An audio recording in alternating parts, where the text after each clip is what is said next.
दीदी जी पहुंच चुके हैं।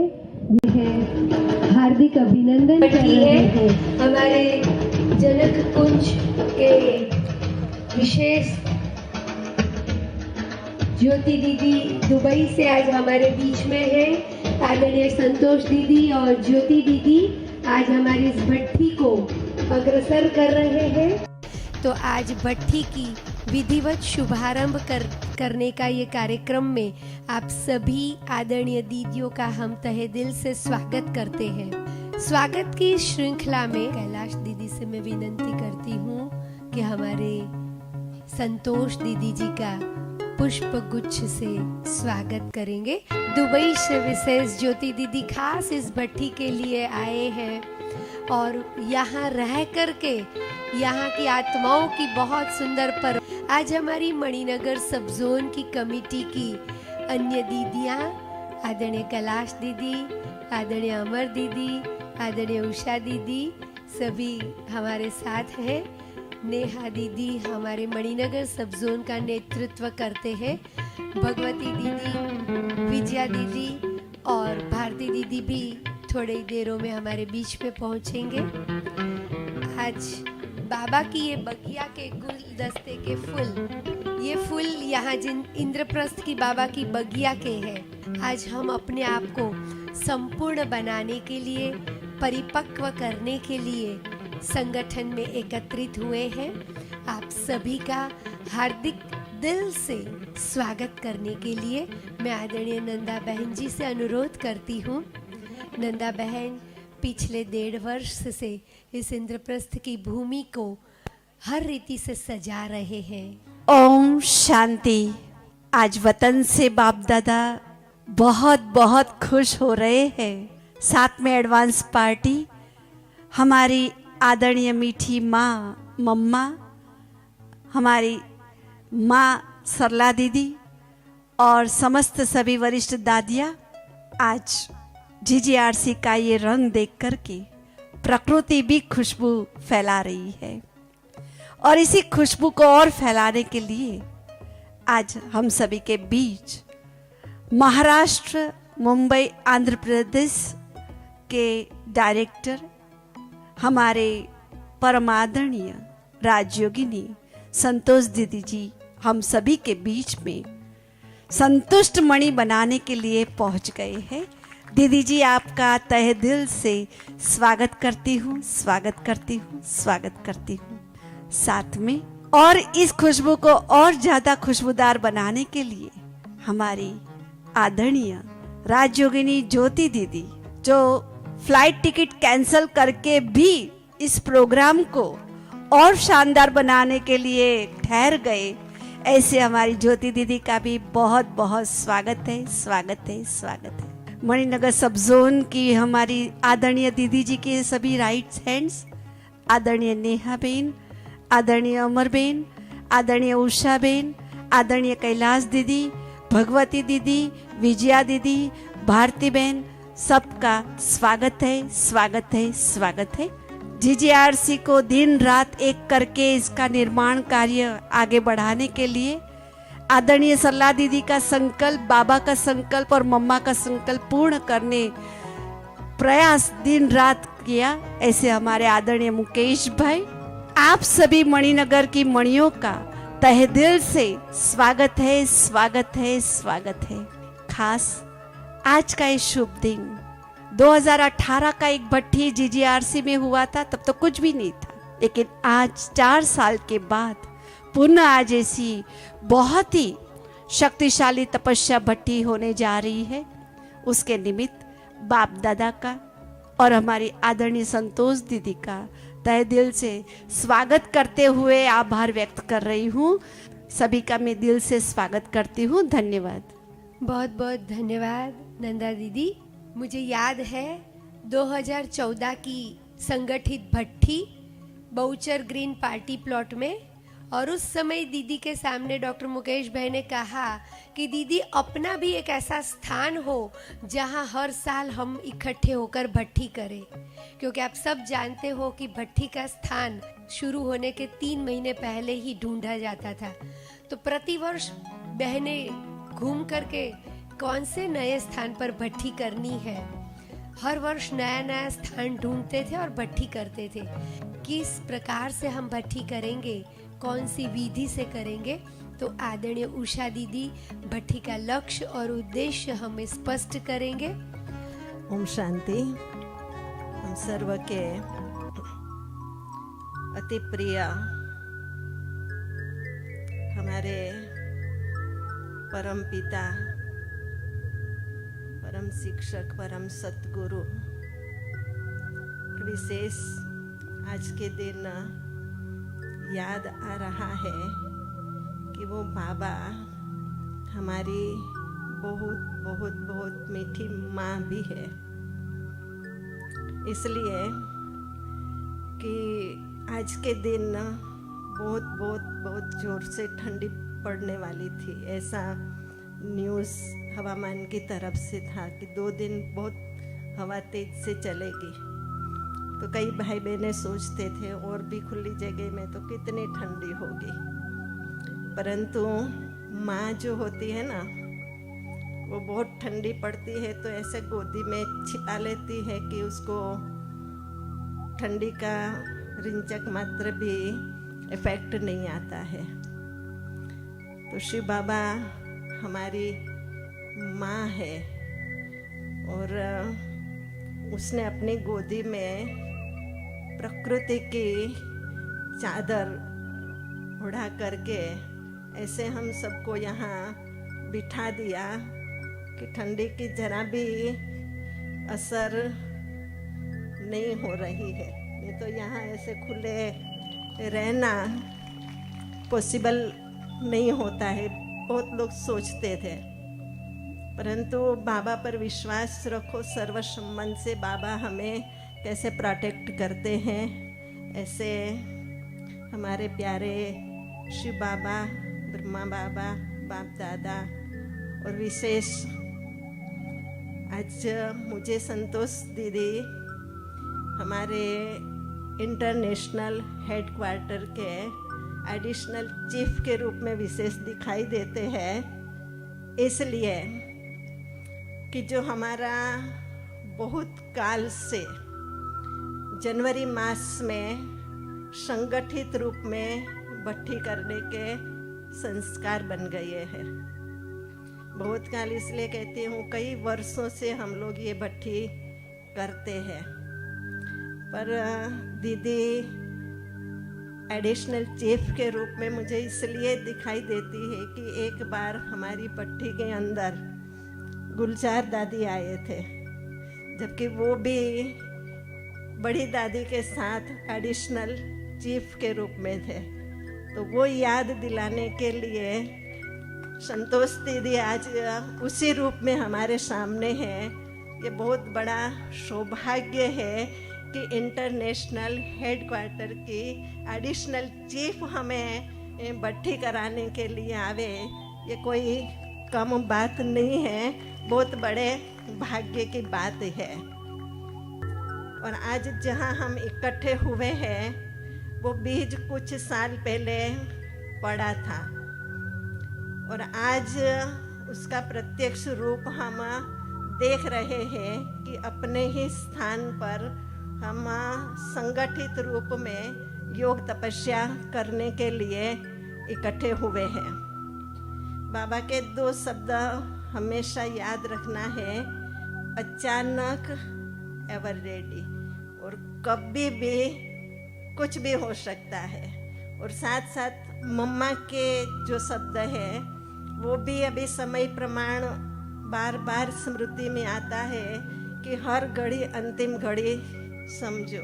गुजरात जोन के अंदर सबसे बड़ा सब जोन 100 सेंटर के भाई बहने हमेशा इकट्ठे होते हैं और बहुत सुंदर संकल्प लेकर के पुरुषार्थ का पूरे वर्ष के लिए मिल जाता है, बैटरी चार्ज हो जाती है। यही उद्देश्य है कि कम से कम साल में एक बार तो हमें आपस में मिलना ही चाहिए। आप लोगों को मालूम होगा कि हर ज्ञाति वाले समाज वाले अपने अपने समाज के अंदर न्यू ईयर पर अपना गैदरिंग करते हैं। तो ये भी हमारा बहुत बड़ा न्यू ईयर का गैदरिंग भी हो जाता है। भट्ठी से आगे के पुरुषार्थ की लाइन भी, गाइडलाइन भी हमको मिल जाती है और बहुत अच्छी तरह से आगे का पुरुषार्थ कर सकते हैं। तो इन सभी बातों को लेकर के ये भट्ठी का आयोजन किया जाता है और बाबा हमको हर प्रकार से इतनी हेल्प करता है कि भले हमने अलग अलग स्थान पर भी भट्ठी की, परंतु वहाँ पर भी हर प्रकार से सुविधा सहयोग सब मिलता रहा। पर आखिर वो दिन भी आ गया जब हमको कहाँ भी जाने की ज़रूरत अभी नहीं रहेगी, कहाँ रास्ता पूछने की ज़रूरत नहीं रहेगी। सीधा ही हम अपने ही स्थान पर, जहाँ रेडीमेड बहुत सारी सुविधाएं हमको मिल रही है, मिलती रहेगी और भी आगे ऐसे स्थान पर हम आकर के पहुँचे हैं। उसके लिए मुकेश भाई तो हमें याद आते हैं, परंतु आज मुझे हसमुख भाई की भी याद आ रही है, जो कि हमारे गुजरात के फाउंडर थे। पुराने भाई बहन उसको पहचानते थे।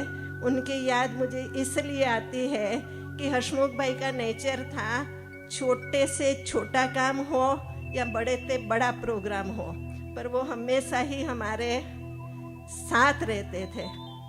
कभी उसने छोटी सेवा को छोटा नहीं समझा था और बड़ी सेवा में अपने को बड़ा नहीं समझा था। बिल्कुल सिंपल, और हर सेवा बाबा की सेवा।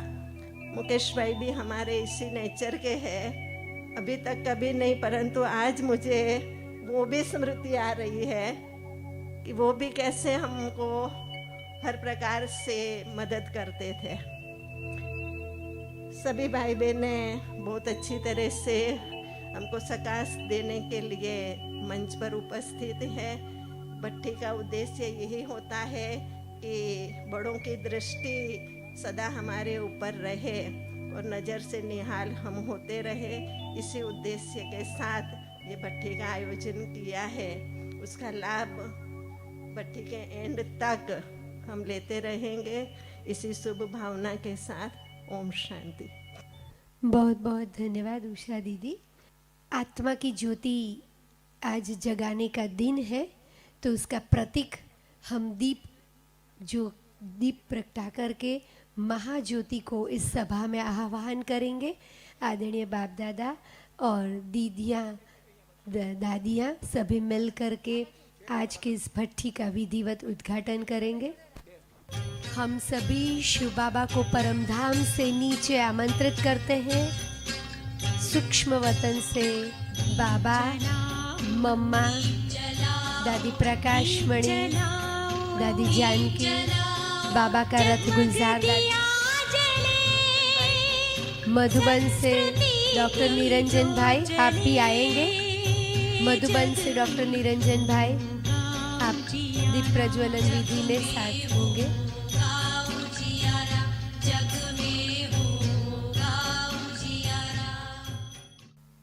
ओम शांति। इस पुरुषोत्तम संगम युग पर मैं अकेला नहीं आता हूँ, मैं बच्चों सहित इस सृष्टि के ऊपर आता हूँ। मेरा बाप इस ड्रामा का डायरेक्टर, ऐसा कोई भी बाप नहीं होगा, व्यक्ति नहीं होगा जो अपने बच्चों का कल्याण होवे ऐसा ड्रामा में उसको पार्ट देगा। हमारा बाप कल्याणकारी है, सर्वशक्तिवान है। मेरा कभी भी अकल्याण हो नहीं सकता। जितना हमारा स्व के ऊपर निश्चय रहेगा कि मैं वही कल्प पहले वाली विजयी आत्मा हूं, उतना उतना हमारी स्थिति पावरफुल बनेगी और विजय प्राप्त कराने वाला सर्वशक्तिवान मेरा बाप है, ये याद रहेगा तो कभी भी हमारी किसी भी बात में ना हार होगी और ना हम हिलेगे डुलेगे। इसीलिए बाबा इसलिए कहता है ये दूसरी बिंदी परमात्मा की लगाओ, बाप की लगाओ, और तीसरी बिंदी जो है वो है ड्रामा। जो भी कुछ होता है वो ड्रामा प्लान अनुसार होता है, नथिंग न्यू, कुछ भी नया नहीं है, सब रिपीट हो रहा है। और ये ड्रामा कल्याणकारी है, हमारा बाबा कल्याणकारी है और मैं आत्मा विश्व कल्याणकारी। मेरा कल्याण कहाँ हूं? आज कोई भी ऐसा वैसा सरकमस्टेंस आता है, समझो दुख का कोई ऐसा सीन आया, कोई आपके ऊपर बड़ी परीक्षा आई है, उस समय आप शिव बाबा करेंगे तो बाबा याद नहीं आएगा आपको। परंतु उस समय अगर आपको ये याद आ जाएगा कि ये नया तो हुआ ही नहीं है, ये तो हर कल्प होता है। जिस समय आपको ड्रामा याद आ गया तो फुल स्टॉप लग जाएगा अंदर। नया नहीं है तो है ही पुराना, तो उसमें चिल्लाने की क्या जरूरत है। दुख की घड़ी पर ड्रामा याद आता है तो ड्रामा दुख करता है और शिव बाबा सुख करता है। ड्रामा को याद करने से आपका दुख दूर हो जाएगा, शिव बाबा को याद करने से आपको सुख मिलेगा। परंतु आप सिर्फ शिव बाबा करेंगे तो आपका दुख दूर नहीं होने वाला। इसीलिए बाबा कहता है 1 और 2 बिंदी नहीं लगाओ, 3 बिंदी लगाओ। ड्रामा को भी हमेशा पक्का रखो। ये जो वर्ल्ड ड्रामा है ये एक्यूरेट घूमता है, इसमें करेक्शन भी नहीं होगी, इसमें एडिशन भी नहीं होगी। शुरू में जब मम्मा ने शरीर छोड़ा, बहुत थोड़े बच्चे थे, सबको यही लगता था कि अंत तक हम मम्मा और बाबा के साथ महाविनाश की सीन देखेंगे, अंत तक हम साथ में रहेंगे। और अचानक मम्मा का जाना हुआ तो बाबा के पास मिलने को जाते थे बच्चे। तो एक दिन ऐसा ही बाबा की कुटिया है, उस बगीचे में बाबा टहल रहे थे। अपनी एक अनन्या दादी थी, अभी दादी कहते, उस समय हम दादी नहीं कहते थे, बहन कहते थे। और जो ये बड़ी दादियां हैं ना, इनको हम दीदी कहते थे उस समय। तो वो उनके साथ टहल रही थी बाबा के साथ। तो उसके मन में बहुत ये था कि मम्मा कैसे चली गई। तो बाबा को कहा, बाबा ड्रामा में कोई सीन नहीं होनी चाहिए। बाबा को तो मालूम है ये क्यों बोलती है कोई सीन नहीं होनी चाहिए। बाबा ने कहा, बच्ची ड्रामा बहुत एक्यूरेट बना हुआ है, उसको करेक्शन देने की और उसमें एडिशन करने की जरूरत नहीं। सिर्फ ड्रामा के पट्टे पर चलने की आवश्यकता। जैसे ट्रेन पटरी पर चलती है तो ठीक चलती है, पर पटरी छोड़ के चलेगी तो एक्सीडेंट होगा। तो उसी प्रकार जब ही हमें ड्रामा भूल जाता है तभी एक्सीडेंट होता है। एक्सीडेंट होना माना क्या हो? दुख मिलता है ना, उससे तो तकलीफ होती है। तो ड्रामा भूल जाएगा तो खुद का जो पार्ट है ना, उसको भी साक्षी होकर के पार्ट को प्ले नहीं कर सकेंगे। स्थिति को पावरफुल बनाने के लिए साक्षी और साथी, ये 2 बातों को पक्का करके रखना। ड्रामा एक्यूरेट घूमता है, मुझे साक्षी होकर के इस ड्रामा को देखना है। शुरू में हम छोटे थे तभी नए पिक्चर निकले थे, वो मूवी चलती थी, टाकी नहीं थी उस समय। तो गांव में जाते थे पिक्चर देखने को कभी कभार ऐसा। तो गांव वाले बहुत लोग आते थे, वो भी पहले बैठने को कुर्सियां भी नहीं होती थी उस जमाने में, ऐसा बोरियां और दरियां लेके जाते थे, बैठते थे वहां जाके। तो सामने चलता था ना, तो फिर सामने देखेंगे चोर भाग रहा है वो गांव वाले खड़े हो, अरे भाग भाग भाग, तेरे पीछे देख देख देख, तेरे पीछे पुलिस है। अरे वो ड्रामा है, तुम देख रहे हैं, वो कोई सच्चा थोड़ा ही होता है। परंतु कॉन्शियस में आ जाते थे। नहीं तो देखना चाहिए कि हम तो साक्षी है, देखने वाले हैं, ये एक्ट करने वाले अलग है। वो भूल जाता है तो क्या होता है, उसका रूप बन जाते हैं। आज भी हम देखते हैं ना, किसी बहुत क्रिकेट प्रेमी होते हैं ना, तो देख रहे हैं, समझो टीवी में देख रहे हैं मैच, देखते देखते उनका जो ग्रुप है उसको हार हो जाती है, इधर इनका हार्ट फेल हो जाता है। अरे तुम मरने के लिए देख रहे थे क्या? देखो, साक्षी दृष्टिया की स्टेज अगर भूल गई तो उससे नुकसान कितना बड़ा हो। तो उसी प्रकार जब हम आपस में व्यवहार में आते हैं, खुद का पार्ट प्ले करते हैं, उस समय हमारे को साक्षी होकर के रहना है। साक्षी अर्थात ही न्यारा, गीता में भी है, हे अर्जुन साक्षी दृष्टिया होकर के देख। दृश्य अलग है, तू अलग है देखने वाला। खुद का पार्ट भी साक्षी होकर के बजाओ। प्रकाशमणि दादी से कभी पूछेगे ना, दादी ये बात ऐसी है, आपका इस पर क्या विचार है? दादी कहती थी दादी का ऐसा विचार है। दादी का ऐसा विचार है माना वो अलग है और दादी अलग। वो अनुभव होता था ना कि वो खुद को अलग समझती है, दादी अलग, वो पार्ट उसका अलग है। तो खुद के लिए भी साक्षी होके पार्ट बजाओ और दूसरे को भी साक्षी होकर के देखो। हर एक कोई इस ड्रामा के बंधन में बांधा हुआ है, इस बात को भूल जाते हैं। इसीलिए क्या होता है, संस्कारों का टकराव होता है। जो आपसी स्नेह होना चाहिए उसके बजाय क्या होता है, ईर्ष्या। किसी के लिए ईर्ष्या आएगी, किसी के लिए वैर आएगा, किसी के लिए द्वेष आएगा, किसी के लिए क्रोध आएगा। तो ड्रामा भूल गए ना। मनोहर दादी बहुत अच्छी बात सुनाती। कहा एक बारी क्या हुआ, क्योंकि वैरायटी ड्रामा ऐसा थोड़े ही जो 550 रहते थे जो यज्ञ में, तो सबके एक जैसे संस्कार थे सब। बाबा हमेशा कहता था ये वन की काठी है। वन समझते हो, अलग अलग जंगलों में से अलग अलग ये लकड़ियां आई हुई है, तो अलग अलग ही होगी सब। तो कहा एक बारी मेरे को एक साथी मिली, एकदम खरमग्स। मैं जो बोलेगी उल्टा काम करेगी, जो बोलो उल्टा काम करेगी। अरे कितना भी समझाओ तो उल्टा काम करे। आखिर तंग हो गई, उसको चला चला। अभी भी ऐसे बहुत मिलते हैं। तो गई बाबा के पास, बाबा को बोला बाबा, यज्ञ में शुरू में कराची, बाबा को बोला बाबा ये फलानी है ना, ये इसको बदली कर देना चाहिए, मेरे को कोई दूसरा साथी दे दो। बाबा ने कहा नहीं, तेरे को इसी साथी को चलाना है।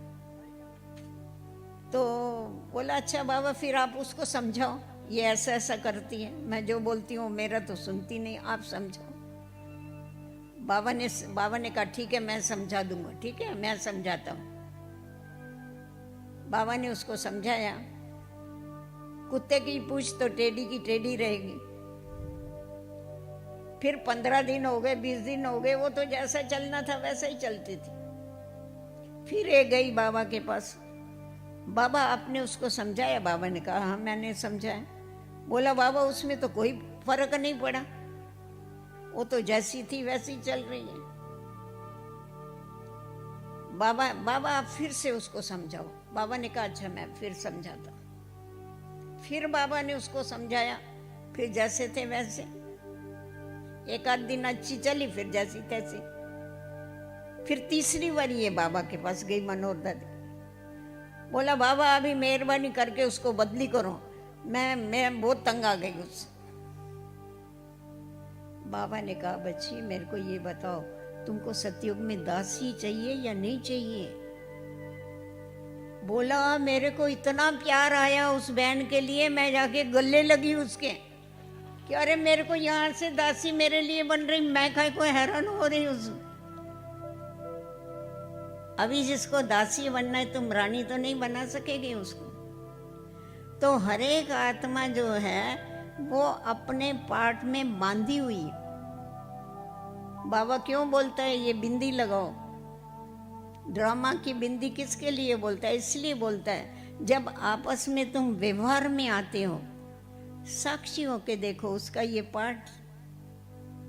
वैसे भी ड्रामा में होता है ना, कोई अच्छे एक्टर होंगे, कोई उल्टे दिमाग वाले एक्टर होंगे, तो उसको देखते समय हमारे को तो कोई फर्क नहीं पड़ता है, वो जैसा भी हम समझते ना, ये तो उसका पार्ट है, टेम्पररी पार्ट है इसका। तो क्या है, जब ये बात याद रहती है, साक्षी मीन्स न्यारा। न्यारा होके जितना पार्ट बजाते हैं उतना हम सबके प्यारे बन सकते, ईश्वर के भी प्यारे बनते। परंतु अगर वो कॉन्शियस बैठ जाता है, हमारे को खुद का पार्ट का भी कॉन्शियस बैठ जाता है, हम फलाने हैं, मेरा ये पार्ट है, मेरी बुद्धि है, मेरी ये विशेषता है, मेरा माना माया का फेरा। तभी बाबा ने हम बच्चों को बताया ना, मैं और मेरा ये दो दरवाजे माया के आने के, इसको बंद करो, डबल लॉक लगाओ, क्योंकि डबल दरवाजे। डबल लॉक क्या है? बाबा और सेवा। आप बिजी हो जाओ, बाबा और सेवा में बिजी हो जाओ, डबल लॉक लग जाएगा, माया की ताकत नहीं आनी, दरवाजा ही खुला नहीं होगा तो कहां से आए? हम दरवाजे खोल के आराम से बैठे रहते, माया नहीं आएगी। इसीलिए साक्षी बन जाओ, न्यारे बन जाओ, और सदैव साथी को साथ रख करके चलो। अकेले क्यों चलते हैं? किसी को भी लूटना होता है तो उसको अकेला करते हैं ना, जरा साइड में बुलाए गए तो जल्दी लूट सकते हैं। तो माया भी अकेला करती है, साथी से साथ तुड़वाती है, हमारा बुद्धि का योग तुड़वा के अपने साथ रख। आप देखो जानकी दादी को लास्ट में एक ही पाठ उसका पक्का था, मैं कौन मेरा कौन, था या नहीं? कभी भी मिले, किसी को भी मिले, एक ही बात पक्का कराएगी, मैं कौन मेरा कौन। मैं बोलती थी हमको बरस हो गए ये पक्का करते करते, दादी को तो पक्का हो गया मैं कौन और मेरा कौन। तो इसीलिए सबको साक्षी होके देखे, न्यारा होकर के देखे। यहाँ तक न्यारा आपको क्या बतावे, ये हमारी दादियाँ इतनी वंडरफुल। जानकी दादी 103 बरस की थी, प्रकाशमणि दादी कोई छोटी थोड़ी थी, सब बुजुर्ग थे।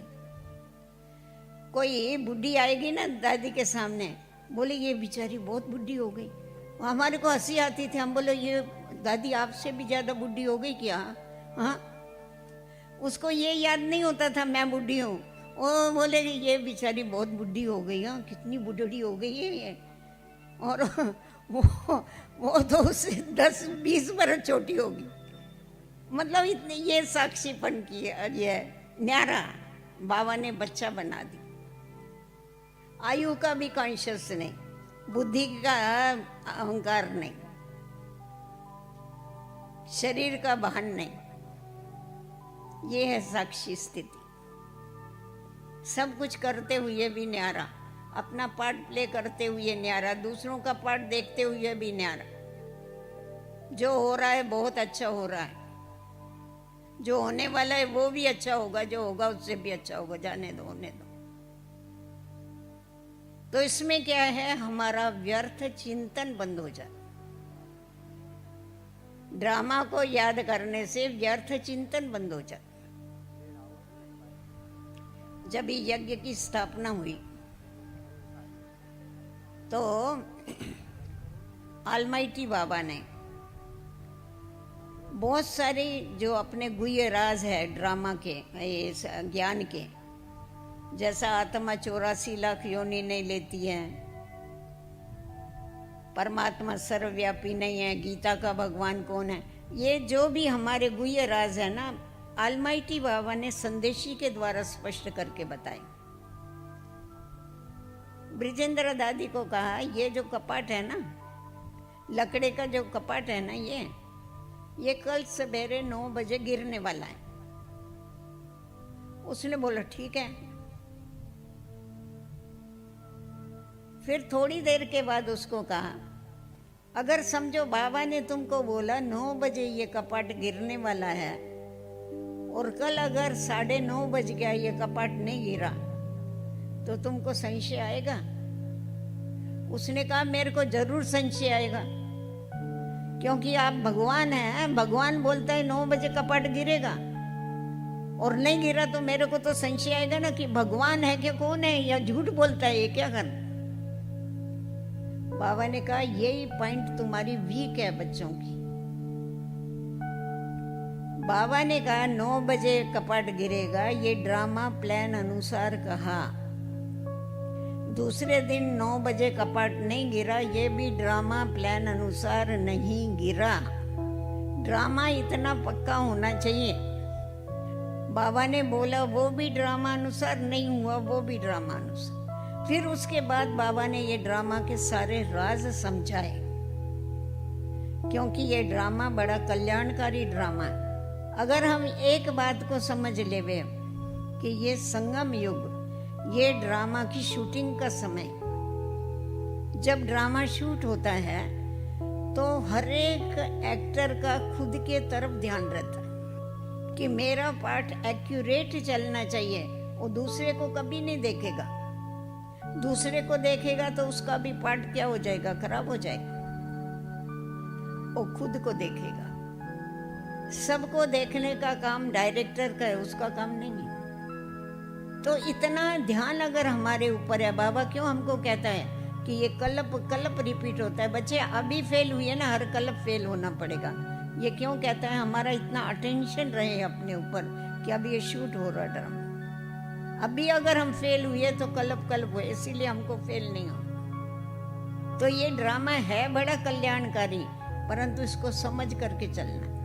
कोई उल्टा घुमाता है, स्वदर्शन चक्र ऐसा घुमाना चाहिए, उसके बदले ऐसा घुमाएंगे तो क्या होता है, ऐसा घुमाएंगे ना तो आप माया के गले काटेंगे, ऐसा करेंगे तो आपका गला कट जाएगा।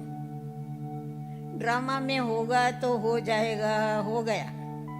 जो पुरुषार्थहीन होते हैं ना वो ऐसा कहेंगे, ड्रामा में होगा तो हो जाएगा ना, हमारा ड्रामा में पार्ट होगा तो हो जाएगा। बाबा कहता है ड्रामा किसको कहेंगे, जो बीती सो ड्रामा। आने वाले को ड्रामा नहीं कहना, बीती को ड्रामा, बीती को फुल स्टॉप लगाओ। कोई ड्रामा भी कहते रहते और रोते भी रहते। ड्रामा में मेरा पार्ट ही ऐसा है, मेरे पार्ट, रोते का है, ड्रामा में पार्ट है तो बजाओ ना। घबराते हैं, परिस्थितियों को देख के घबराते हैं, कहेंगे सारी परीक्षाएं मेरी आनी है, मेरे ऊपर मुसीबतें आनी है। ये क्या है, बाबा हमको मदद ही नहीं करता, इतना सब कुछ होता है। हाँ, तो हम उनको समझाते हैं, देखो जिसको बड़ी डिग्री देनी होती है उसको ज्यादा परीक्षा देनी पड़ती है कि नहीं, और डिफिकल्ट परीक्षा देनी पड़ती है। तो आपकी ऊंचा पद है इसीलिए आपके पास ज्यादा आता है। तो ऐसा समझो ना, आप साक्षी हो जाओ तो आपको आनंद आएगा कि भले आवे ना आता है तो क्या होने वाला है। ज्यादा परीक्षा आएगी तो ज्यादा मार्क्स लेंगे हम, अपने ऊपर ध्यान रख के, पढ़ाई के ऊपर ध्यान रख।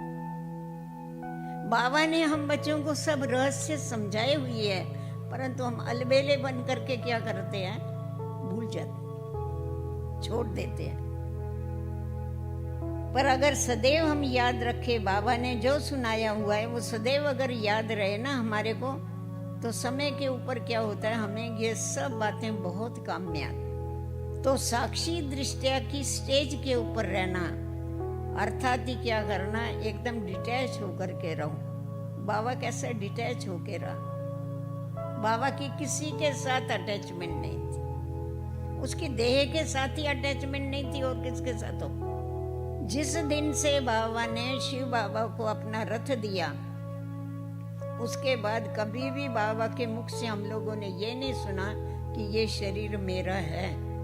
बाबा हमेशा ये कहता था, ये शिव बाबा का रथ है, ये हुसैन का घोड़ा है। जिसने कभी शरीर ही नहीं समझा अपने, कितना डिटैच, सबके साथ रहते हुए भी कितना न्यारा, बच्चों को भी न्यारा बना। सिर्फ खुद नहीं न्यारा रहा, बच्चों को भी न्यारा रहा। साक्षी दृष्टिया ही नष्टो मोह बनाता है। साक्षी होकर नहीं देखेंगे तो अपना समझेंगे ना, साक्षी होकर के अगर नहीं देखेंगे ना ड्रामा को तो अपना समझेंगे ये मेरा है। पर साक्षी होके पाठ बजाएंगे तो, न्यारी होके पाठ बजाएंगे तो कुछ भी मेरा। साक्षी बनने में बहुत फायदा है, न्यारा बनने में बहुत फायदा है। इसीलिए कमल पुष्प के समान कीचड़ में रहते भी उससे न्यारा। ब्रिजेंद्र दादी बताती थी, एक बारी क्या हुआ, देखो बाबा ने कितना फाउंडेशन को कितना पक्का किया। आज हमारा जो इतना ईश्वरीय विश्वविद्यालय बड़ा, इतना सारा कहाँ जाके पहुंचा, एक जरा सा पौधा कहाँ जाके पहुंचा, क्योंकि इसका फाउंडेशन बहुत पक्का डाला है बाबा। एक भाई था, वो कोई सुतार नहीं था, परंतु वहां तो सब चप्पल भी अपने हाथ से सीने की है, यज्ञ में तो चप्पल भी हाथ से सीते थे। निर्मल शांत दादी टीचर थी चप्पल सिलाई करने वाली। देखो कितना देह अभिमान तोड़वाया बाबा ने। कभी पानी का गिलास नहीं उठाने वाली, वो चप्पलें बैठ के सीवे। तो एक एक की बहुत वंडरफुल हिस्ट्री है। तो क्या हुआ, वो जो ये था सूता वाड़ा था, वो काम कर रहा था कुछ, कारपेंटर तो काम कर रहा था कुछ। तो एक छोटा बच्चा था, उसको घड़ी घड़ी बड़ा डिस्टर्ब कर रहा था। तो ये उसको चुप करा, उसको भगा रहा था, जाओ भागो यहाँ से, डिस्टर्ब नहीं कर। फिर भी आता था आके कुछ न कुछ, कभी उसकी चीज उठा लेता। बच्चे जैसे चंचल होते, बड़ा चंचल था। तो इस भाई ने क्या किया, वो बहुत डिस्टर्ब करता था, तो उसने एक थप्पड़ लगा दिया उसको। थप्पड़ लगा दिया, ये ले लड़का देखो रोते रोते सीधा बाबा के पास चला गया। बाबा को बोला, बाबा मेरे को ना फलाने भाई ने थप्पड़ मारी। बाबा ने कहा, तेरे को थप्पड़ मारी फलाने भाई ने? अरे बाप जिंदा बैठा है, वो कैसा के थप्पड़ मार सकता भाई भाई को? बाबा ने उसी समय इमरजेंसी बेल बजवाई। इमरजेंसी बेल जब भी बहुत कुछ होता था तो इमरजेंसी बेल बजाते थे। तो कोई जहां भी काम करते होंगे, वो सब हाथ का काम छोड़ के उनको सभी को आने का है, हाल में इकट्ठा होने का। सब के सब काम छोड़ करके आ गए, और बाबा उस बच्चे को लेके आया हाथ पकड़ के, और रो रहा था। बाबा ने कहा, बेटा रो नहीं बच्चों, क्या हुआ बताओ? बोला, बाबा मेरे को इस भाई ने मारा, एक थप्पड़ मारी थी सिर्फ, इसने मेरे को मारा। बाबा ने कहा, तुमने मारा? बोला, हाँ बाबा मारा, मेरे से भूल हो गई, मारा मैंने, ये बहुत हैरान कर रहा। बाबा ने कहा, क्यों मारा? तुम कायदा क्यों अपने हाथ में उठाए? अभी बात क्या थी, वो जो बच्चा था ना, वो उसका लौकिक बच्चा था। बाबा ने कहा, देखो तुमने इसको अपना बच्चा समझा, इसीलिए तुमने इसके ऊपर हाथ उठाया। अगर यही कोई दूसरा बच्चा मस्ती करता था, तुम उसको थप्पड़ मारता था? देखो बाबा कैसा सिखाता था। तो तुम्हारी इसके साथ अटैचमेंट थी ना, इसलिए तुमने उसको थप्पड़ लगा दिया। बाबा सब कुछ सिखाने के लिए उसको बीच में लाए कि तुम साथ में रहो, परंतु मर गए ना तुम, तो पुरानी दुनिया से मर गए, पुराने संबंधों से मर गए। फिर तुम्हारा सूक्ष्म में देखो कैसा मेरापन रहा, इसीलिए तुम्हारे को अधिकार लगा, तुमने उसको थप्पड़ लगा। अभी उस छोटे बच्चे को तो कुछ नहीं समझा होगा, पर औरों को समझ में आया ना कि बाबा क्या सिखा रहा हूं। बाबा ने इतना बच्चों को न्यारा बनना सिखाया, डिटैच। किसी के साथ भी तुम्हारी अटैचमेंट नहीं होनी चाहिए, चाहे लौकिक चाहे अलौकिक। किसी के ऐसा नहीं, लौकिक छोड़ के आए तो अलौकिक में फंस गए, फायदा क्या हुआ उसको? और ही वो तो लोहे की जंजीरें, सोने की जंजीरें जो कटे ही नहीं कभी। बाबा डिटैच करता है, इन सब बातों से डिटैच करता। बाबा ने सिर्फ ज्ञान नहीं दिया, बाबा ने कर्म करके सीखा। बाबा ने घर बार नहीं छोड़ा, और ये घर बार बसाए, उसने कहाँ छोड़ा? सब तो रहे पड़े थे, और ये बच्चों को छोड़ा नहीं। बच्चे और ही उसके पास कितने आ गए, बेहद का बाप बन गया, परंतु सबसे डिटैच। हम लोग शुरू में आए, हमको बरसों तक मालूम नहीं था। साथ में दादियां रहती थी, कोई किसी की बहनें थी, कोई माँ थी, कोई क्या था, हमको कभी भी मालूम नहीं पड़ा ये इनकी कोई लगती।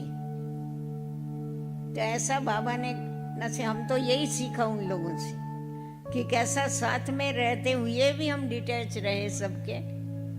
हमारे को जब हम कहते हैं कि बाबा ही हमारा संसार, जब संसार ही बाबा है तो दूसरे फिर काय को आए। सब क्या बोलते हैं हमेशा, ऐसा ही कहते हैं ना कि बाबा ही हमारा संसार है। एक बाबा दूसरा ने कोई मंत्र बोलते हो ना, ऐसा तो नहीं बोलते एक बाबा और भी कोई कोई, हाँ, और कोई भी नहीं, एक ही बाबा हमारा, सारे रिश्ते हमारे उसके साथ। बाबा घर बार नहीं छुड़ाता है, परंतु बाबा अटैचमेंट जरूर छुड़ाता है, डिटैच करता है, सबसे डिटैच करता है, खुद के पार्ट से भी डिटैच करता है। साक्षी होके अपना पार्ट बजाओ तो कभी भी अभिमान नहीं आएगा, तुम न्यारा होकर के पार्ट बजाओ। औरों को भी न्यारा देखो, उनको भी डिटैच होके देखो,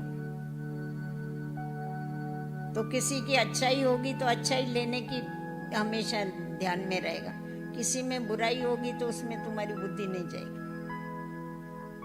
समझेंगे हर एक का अपना अपना पार्ट है बचाने, डिस्टर्ब नहीं होगे, डिस्टर्ब करो भी नहीं, डिस्टर्ब हो भी नहीं, आगे बढ़ते जाओ, मंजिल तक पहुंच जाओ, बाबा का यही कहना।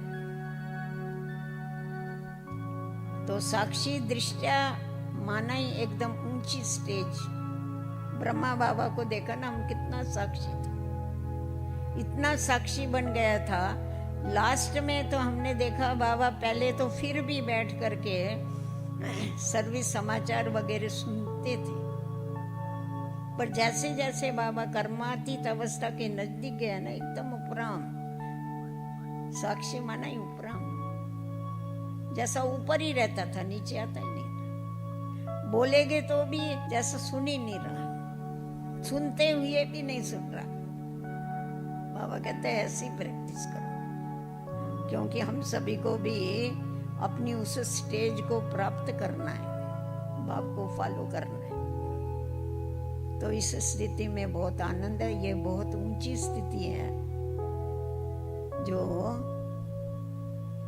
देह में होते हुए भी देह से न्यारी बना देती, डिटैच कर देती, देह की दुनिया से न्यारी बना देती। आप समझेंगे प्रवृत्ति में रह के ऐसा कैसा हो सकता है, सब कुछ हो सकता है। अगर बाबा कर सकता है तो उसके बच्चे भी कर सकते हैं। आज किसी को भी पूछेंगे तुम राम सीता बनेंगे, कोई भी बनना नहीं चाहेंगे। सबको बनना लक्ष्मी नारायण है, परंतु चलना अपने हिसाब से। चलेगा वो नहीं चलेगा। जब बनना हमको फर्स्ट नंबर की बादशाही चाहिए तो फर्स्ट नंबर जैसा बनना पड़ेगा। बाबा ने देखो उस दिन कितना बच्चों को चढ़ाया एकदम ऊपर। तुम्हारा सब जगह पर कितना ऊंचा स्थान। अनादि भी देखेंगे तो बाबा के नजदीक है। निराकारी झाड़ देखो, शिव बाबा के नजदीक कौन सी आत्मा है? आदि सनातन देवी देवता धर्म की आत्मा। फिर सृष्टि के आदि में आ जाओ, वहां भी श्री कृष्ण के साथ कौन है? हम आत्मा ही हैं। फिर मध्य में आ जाओ, देखो तुम्हारा कितना पूजन और गायन है, कितना मर्तबा है। और अंत में तो भगवान के साथ तुम्हारा पाठ। चारों स्थानों पर देखो कितनी ऊंचाई है। अगर ये ऊंचाई याद रखो तो कभी नीचे उतरेगा ही नहीं। प्रवृत्ति में रहते हुए भी न्यारा, मेरा नहीं। अरे प्रवृत्ति वालों को तो कितना प्यार करता है बाबा, क्योंकि ये इम्पॉसिबल बात आप लोगों ने पॉसिबल करके बताई है। बाबा की शक्ति से पॉसिबल किया, नहीं तो ऋषि मुनि सब, हाँ, साधु सन्यासी, अरे प्रवृत्ति में रह के, साथ में रह के कोई पवित्र नहीं रह सकते। आज देखो कितने हजारों करोड़ों बच्चे बाबा के प्रवृत्ति में रहते हुए न्यारे रहते। बजाओ अपने लिए ताली, क्यों नहीं बजाते? हाँ, इम्पॉसिबल पॉसिबल किया है ना। तो जैसा इस बात को पॉसिबल किया, इसको भी करो। कौन सी बड़ी बात? पवित्रता का अर्थ ही क्या है? सिर्फ एक विकार की बात नहीं है, टोटल। बाबा ने ऐसा कहा कि हम वो रखेंगे तो चलेगा। बाबा ने यहाँ तक प्रवृत्ति वालों को कहा कि प्रवृत्ति में रह के अगर तुम्हारी तुम अगर बुद्धि से सरेंडर है, बाबा के अर्पण है तुम, तो बाबा की गारंटी है तुम कभी भूख नहीं मरेगे। तुम तो नहीं मरेगे, तुम्हारे बच्चे भी भूख नहीं मरेंगे। याद नहीं है आप लोगों को बाबा की वाणी? ऐसा कोई होगा दुनिया में बाप जो ऐसी गारंटी उठाएगा? परंतु तुम्हारी बुद्धि पूरी बाबा के ऊपर अर्पण होनी चाहिए, जीवन अर्पण, साथ में रहते हुए भी डिटैच, पाठ बजाते हुए भी उससे डिटैच। ठीक है? ओम शांति।